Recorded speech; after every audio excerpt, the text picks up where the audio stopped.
Со средства од Светска банка во Кочани заврши реконструкцијата на водоснабдителниот систем. Бенефитот веќе го чувствуваат граѓаните кои се задоволни од направената реконструкција на водоводната мрежа. На оваа тема на последната седница на Советот на општина Кочани пред советниците одговараше и градоначалникот Радко Димитровски. Еве што рече тој. Средна зона е еден од најкрупните проекти кои што го имаме ние направено во општината во претходниот период. Се сеќавате дека средствата од Светска банка се потрошија токму заради тоа да се заменат цевководите дотраени од метал и од салонит со нови типови на цевки. Првата и втората фаза ги изведе изведувачот, третата фаза приклучувањето ги изведе, мислам дека се целосно завршени, ги изведе водовод од Кочани. Можно е во некои делови да не бидат приклучени, меѓутоа имаме цврсто ветување, тоа го поставивме ние кај нас на колегиум, имаме цврсто ветување дека до 1 септември ќе бидат, значи терцијарната мрежа, она приклучокот на секое семејство ќе биде завршено до 1 септември.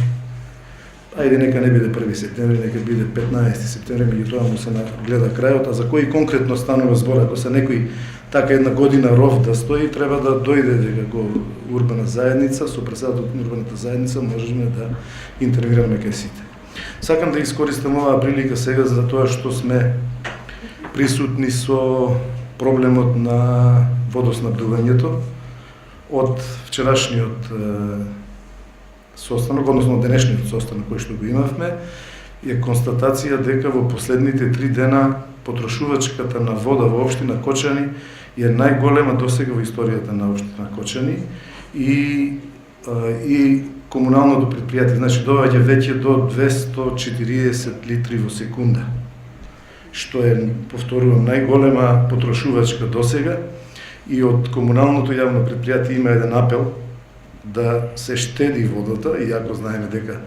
е топло, меѓутоа да се штеди на она каде што може да се штеди за полевање на зелените површини, за полевање на павчите, заради тоа што токму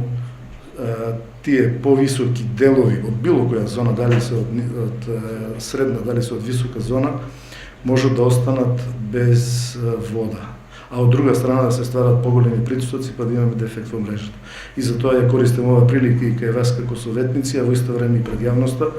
да апелирам да се однесуваме рационално со водата, заради тоа што ние не сме имали редукции, очекувам дека и нема да имаме редукции, меѓутоа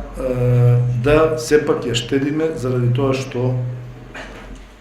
капацитетите се веќе при крај со она што